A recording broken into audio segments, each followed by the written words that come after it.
Erin nagre koyne bari arar mano shajo hujjo to jelon mazur hoite go jel khanam mazo phosir. Uacha tirecha tarar hujjo de pat na var fani na var. Haje 15 বছর চলে জুলুমত বানার শান্তি না হয় আজো. At the end of a jetty on the coast of Bangladesh, the sound of misery rises up above the wind and the waves. 140 men and boys have been caught by the Coast Guard. They're Muslims from neighbouring Burma, and they're pleading and praying for their lives. "Oh Allah, save us," they cry. But the officers aren't listening. After weeks of violence in northwest Burma, members of the Muslim minority, called the Rohingya, are trying to flee. But no one wants them. An officer takes photos. His colleagues hand out water and a packet of rice, and then they order the group back out to sea.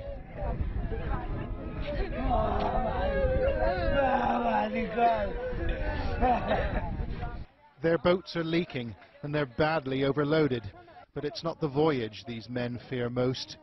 It's returning to Burma. "They'll kill me," says this man. An officer from the Coast Guard replies, "Allah will save you. Now go back." In Burma's Rakhine state, the fires have been burning for weeks. Homes have been razed and lives taken by hate-filled mobs. Ethnic Buddhists and the minority Muslims blame each other for the violence, but the facts are hard to come by. International NGOs have pulled their staff out, too dangerous, they say, while Burma's government won't let independent observers in. Right now, the situation we're looking at right now on the ground is it's very, very difficult to get an accurate picture of what's actually going on. Information is scarce, but our camera team found people willing to talk. Rohingya refugees who'd made the crossing to Bangladesh, avoiding army patrols and the Coast Guard too. Some are hiding in farmers' shacks, and others have been taken in by sympathetic locals. Our team spoke to one traumatized family not far from the coast. They told us they had suffered greatly in Burma. "My sisters, brothers and other relatives were burnt alive. They burnt my own children. We couldn't bear it anymore, so we came to Bangladesh. The Coast Guard turned us back 3 times, and we floated at sea for 4 days and 4 nights, and then we managed to sneak in. 3 of our children were burned to death in Burma.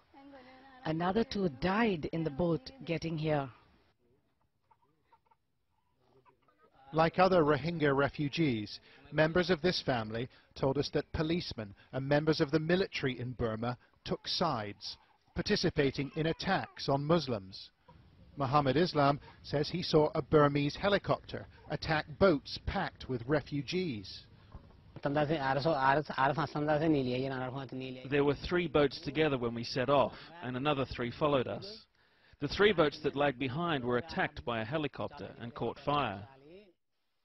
He thinks almost 50 people were killed, although Burma has denied the allegation.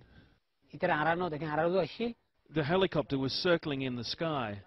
We saw something reddish fall on the boats, and instantly they exploded into flames.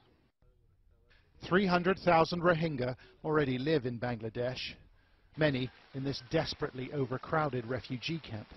And the government here says it won't take any more. The Rohingya are Burma's problem. But some have made it through, like these famished refugees eating rice on the floor of our team's hotel room. Everyone wants to take shelter in Bangladesh, but they can't get in. The police are everywhere. Mr. Shakur painted a distressing picture of his hometown, of residents and neighbours consumed by hate and bloodlust. They slashed our children. They put a sharp sword on the ground. They held infants above the sword and let the infants fall on it. They killed the babies that way. Did you see this happen? We asked him. Yes, I did. I saw it with my own eyes. They are shocking allegations, but is anyone prepared to listen? Burma's opposition leader, Aung San Suu Kyi, was feted in Europe for her stand against the country's military leaders, but she chose not to speak up for the Rohingya last week. She said she didn't know whether they were Burmese. We don't know what happened to the men and the boys we filmed on the jetty in the Bangladeshi town of Teknaf.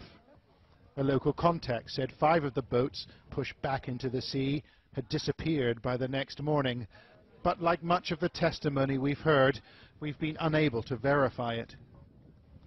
It's a catastrophe for a little-known group of people that nobody seems to want.